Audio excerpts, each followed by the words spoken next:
soit refuser ce qui est bien pour accueillir l'extraordinaire. Le bien est l'ennemi du mieux. Jim Collins, auteur de Good to Great. Quel concept simple. Autant vous seriez surpris d'apprendre avec quelle facilité des entrepreneurs prospères, des professionnels, des éducateurs et des leaders dans leur communauté se laissent envoûter par des projets, des occupations ou des propositions très ordinaires, tandis que l'extraordinaire est sans cesse remis au calendrier grec. Se confiner à ce qui est bien empêche souvent le meilleur de se manifester tout simplement parce qu'il ne reste plus de temps à l'agenda pour s'en occuper. Est-ce votre cas? Êtes-vous à la poursuite de buts médiocres ou occupé à exécuter des plans sans lendemain, négligeant des occasions de réaliser aujourd'hui même des percées exceptionnelles? Le principe de Pareto. Quand 20% devient 80%. Si vous jetez un regard rétrospectif sur votre vie, en notant les réalisations qui vous ont valu le plus de succès, de gains financiers, d'avancement et de satisfaction, vous découvrirez qu'environ 20% de vos activités sont responsables de plus de 80% de vos succès. Ce phénomène est à la base du principe de Pareto, du nom de l'économiste anglais qui a établi que 80% des revenus des entreprises provenaient de 20% de leurs clients. Cessez de vous spécialiser dans les choses d'intérêt secondaire. Plutôt que de consacrer votre temps à des tâches secondaires peu rentables et fastidieuses, imaginez avec quelle rapidité vous pourriez atteindre vos buts et améliorer votre situation si vous renonciez à toutes ces occupations sans valeur pour concentrer plutôt toute votre énergie sur ce 20% d'activités qui vous procurent vos plus grands succès.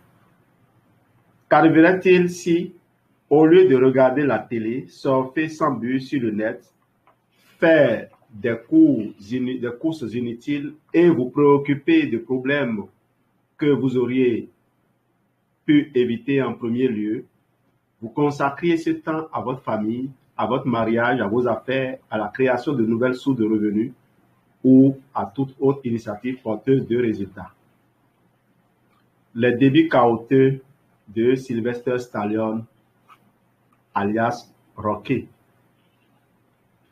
L'acteur américain Sylvester Stallone sait quand il faut dire non à ce qui n'est que bien. Et après avoir terminé le scénario de son tout premier film Rocky, Stallone rencontra plusieurs producteurs désireux de porter son personnage à l'écran. Même si cette possibilité aurait été très lucrative pour Sylvester Stallone, il insista pour jouer le rôle titre également. Plusieurs acteurs connus avaient été suggérés pour le rôle de Rocky Balboa, dont James Caan, Ryan O'Neal et Burt Reynolds, mais Sylvester demeura inflexible. Après avoir trouvé quelques bailleurs de fonds disposés à investir $1 million dans une production de fortune, Sylvester Stallone compléta le tournage en 28 jours. Rocky s'est révélé le succès de l'année de 1976, récoltant plus de 225 millions au box-office et des Oscars pour le meilleur film et le meilleur directeur, ainsi que des nominations de meilleur acteur et de meilleur auteur de scénario. Sylvester Stallone assuma l'entière responsabilité de cette occasion en or et transforma Rocky Balboa, qui devint plus tard John Rambo, en une véritable industrie qui devait générer des revenus mondiaux de plus de 2 milliards de dollars. Que se produirait-il dans votre vie si vous décidez de renoncer à ce qui est tout juste acceptable pour accéder à quelque chose de mieux? Sachez reconnaître ce qui est vraiment extraordinaire afin de pouvoir dire non à ce qui est simplement bien. 1. Commencez par faire une liste des choix qui s'offrent à vous maintenant. Réservez un côté de la feuille aux bonnes occasions et l'autre aux occasions extraordinaires. Le fait de voir vos options écrites vous aidera à cristalliser vos idées, à formuler les bonnes questions, à déterminer le genre d'informations dont vous avez besoin, à concevoir votre plan d'action et ainsi de suite. Cela vous aidera à déterminer si une occasion cadre vraiment avec vos objectifs généraux, si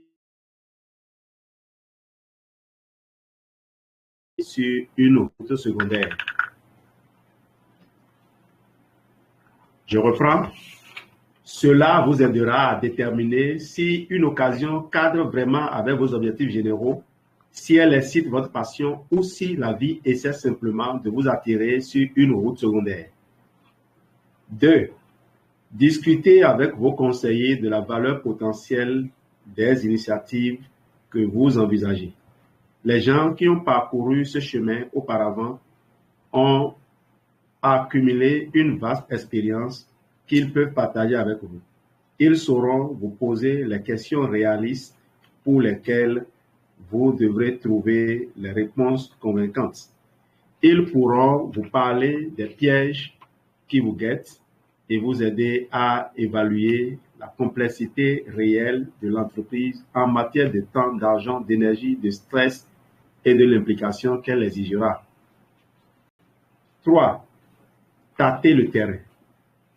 Plutôt que de faire un saut sur la foi, tout se déroulera comme vous l'imaginez. Commencez par faire un essai en consacrant un peu de temps et d'argent à votre nouvelle idée. S'il s'agit d'une nouvelle carrière que vous envisagez, essayez de trouver un travail à temps partiel ou un contrat de consultant dans ce nouveau domaine d'activité. Si vous êtes excité par la perspective de travailler à l'étranger ou de vous impliquer dans un projet de coopération internationale, essayez de faire un séjour de quelques mois dans le pays de vos rêves ou faites du travail bénévole pour mettre à l'épreuve votre motivation réelle. 4. Bonne arrivée, Talari. 4. Et finalement, décidez si cela en vaut la peine. Merci. Et finalement, décidez si cela en vaut la peine. Déterminez si ces activités serviront vraiment vos buts à long terme ou si, en y renonçant, vous récupérez du temps que vous pouvez consacrer à des projets mieux ciblés. Je vous reprends les étapes. Sachez reconnaître ce qui est vraiment extraordinaire afin de pouvoir dire non à ce qui est simplement bien. 1. Commencez par faire une liste des choix qui s'offrent à vous. Réservez un côté de la feuille aux bonnes occasions et l'autre aux occasions extraordinaires. 2. Discutez avec vos conseillers de la valeur potentielle des initiatives que vous envisagez. 3. Tâtez le terrain. Plutôt que de faire le grand saut sur la foi que tout se déroulera comme vous l'imaginez, commencez par faire un essai. Enfin, 4. Et finalement, décidez si cela en vaut la peine. Déterminez donc si ces activités serviront vraiment vos buts à long terme ou si en y renonçant, vous récupérez du temps que vous pourrez consacrer à des projets mieux ciblés. Merci de votre excellente attention. On passe